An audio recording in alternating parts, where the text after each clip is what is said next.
These are Steve's predictions for 2014, and I mean me. You know, I'm just guessing here. I got a little bit of feedback last year, like you're not given a wild prediction, you know, these things are obvious. Well, okay, I'll try to beef it up a little bit with my own ideas, but I still have to stay on topic a little bit because, you know, I don't know what's going to happen, and besides that, I want my predictions to come true. So let's go with that. My first prediction is about Bitcoin. I think Bitcoin is great for nerds, but not for grandma. And I think that Bitcoin is going to live for quite a few years. I'm not going to go out of 2014, but I'm going to say that it picks up momentum and better technology comes online for Bitcoin. So it's easier for an average nerd to do it, but it's still not going to be grandma material. Anyway, Bitcoin's going to live for now. It's going to do well, and I think people that are in it are going to make some money, but I think it's going to be more for trading for nerds than anything. Google Glass and all the other wearables are going to gain even more popularity. What was it? Samsung come out with that watch, and they claimed they had some good sales, but you didn't really hear good reviews. I guess there were some lagging problems or notification problems with their watch. Anyway, it will be nice to see maybe an iWatch come online and some Android devices. Google Glass is not really where it's at. I think what they need to do is combine a screen, maybe in the glass, with a watch, and the watch basically controls the screen, which you're seeing up here. I think that'd be a great idea. And, you know, get all that junk off the side of the glasses so that you could just even make something that's so unseen that it's not funny. I mean, if you're seen with this big thing, most people aren't going to want to wear them. So I'm thinking, get all the touch sensors and all the electronics off the glasses, put it in a watch, and just have the screen in the glasses with a Bluetooth connection possibly. So I'm thinking that wearable electronics like the Google Glass and the watches are a great idea. You know, you could even have a necklace that was the Wi-Fi. Imagine that. Your whole necklace could be the antenna. That's a good idea. Hey, if somebody does that, I want part of the money. Okay, I think Microsoft is going to phase out Windows 8 quietly. You know, Windows 8 is kind of like the dark horse in the room. Well, more like a donkey. But anyway, I think that they're just going to quietly make that go away and issue in something else. And I think they're going to name it something completely different, like Windows New Beginning, who knows. You know, they kind of flubbed up with that touch sensor thing. I think that, you know, the natural progression you would think would be to take all the gestures that you would do on a regular computer mouse and put them on your hands. So instead of sliding the mouse, you're sliding your hand. That's what they're thinking. But you know, that's not natural for most people to be, you know, sliding their hands around trying to make all these weird moves. I think that back to the watch idea, if you could put an interface on your wrist that would control the main device, that would be a much better idea. So my prediction is they're going to just get rid of Windows 8, 8.1, and come up with something else. And hopefully the electronics will be powerful enough to follow along, because if you're going to have that little watch, you're going to need a lot of power in a very small package. I think that the pay and go smartphones use and subscriber base, if you will, is going to be greater than ever, rather over the contracted phones. You know, there's a lot more people that just need an occasional cell phone that would like the convenience of a smartphone, but they don't want to pay the bill. And I think that you know, companies like TrackPhone have showed us that people like the pay-as-you-go phone system. And I think, you know, cell phones And I think it's going to phase out to the point of, there's very little contract stuff going on. Most of it's going to go all to pay-as-you-go, or, one price for all. And, enough of the contracts. I think it would be a great idea for companies like Dell and Gateway and Acer to include a power system in their case that allowed the computer to continue to run like an uninterruptible power supply. Something that could run the computer for, an hour would be great. I did a video a while back, I'll run it here while I'm talking, that showed an HP tower. The tower was this big, but it had a circuit board in it, this big. So there was a ton of room in that thing. Why not put a power supply in there that will continue to run the computer if the power dies? This makes a lot of sense because, we're in terabytes now, and terabytes, if our computer crashes, it's not like we're losing 20 gigs of data back in the old day. This is 1 terabyte, 2 terabyte, 4 terabyte of information. So I think it's important that we have backup systems, especially on our desktops, because generally if it's a desktop device, it's more of a business device.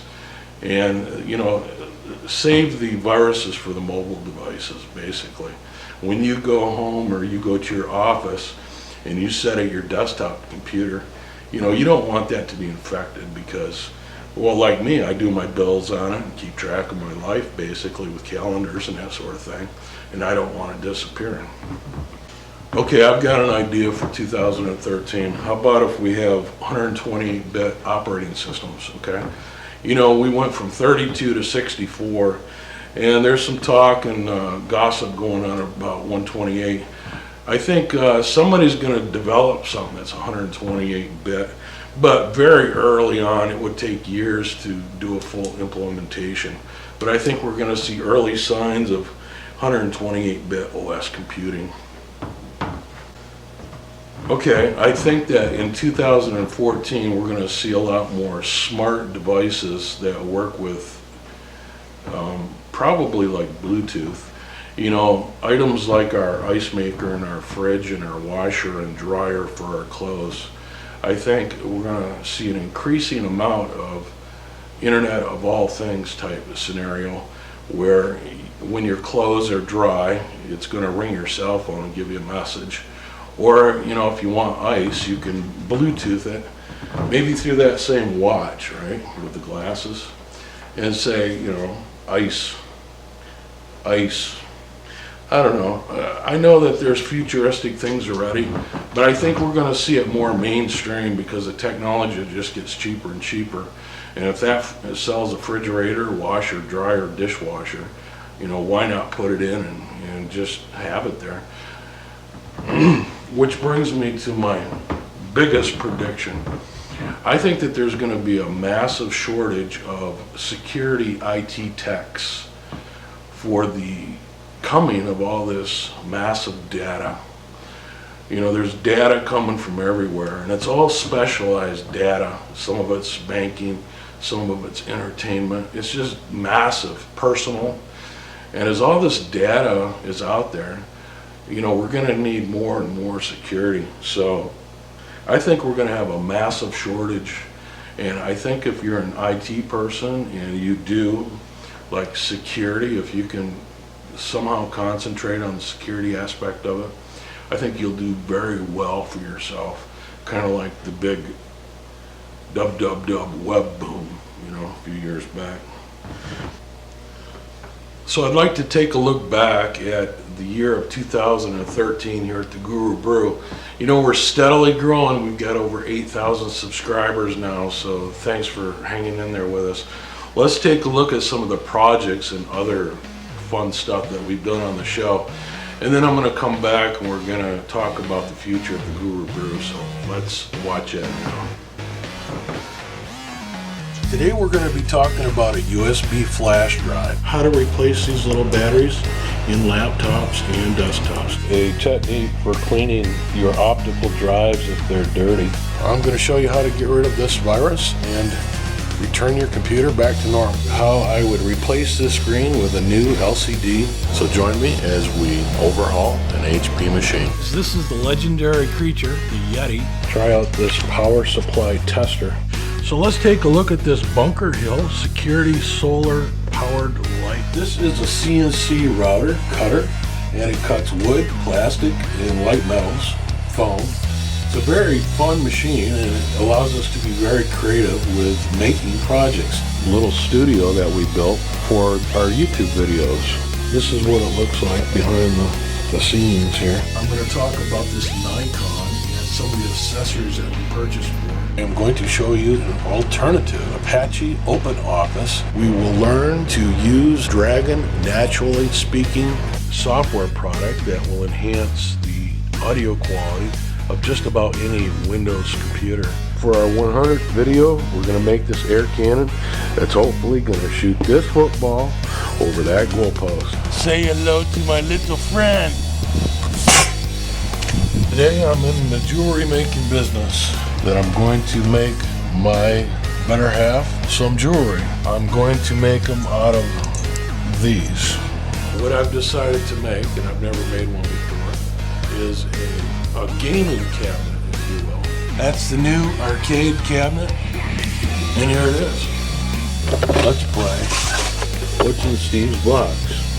This is a random box that I just took out of this drawer. This is another What's in Steve's junk drawer. I've been wanting to come up with a Halloween idea.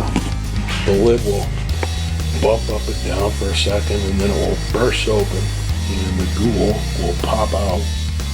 Let's go look at our barrel. So thanks for watching, and please give us suggestions of things that you would like to see in the future on the Guru Brew. I really want to tailor this channel to show you the type of things that you want. And I'm pretty versatile in IT, electronics, and gadgets of all types. So leave me your suggestions. I'm planning on doing a lot more CNC type material.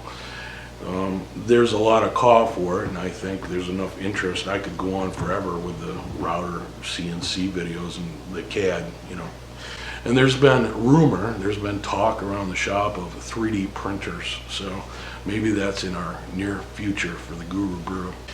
Thanks for watching. If you haven't subscribed, please click that button below. You'll be notified in email when a new video comes available to you. So happy 2013. Success and prosperity and happiness to you in 2014. And we'll see you next year. Bye for now.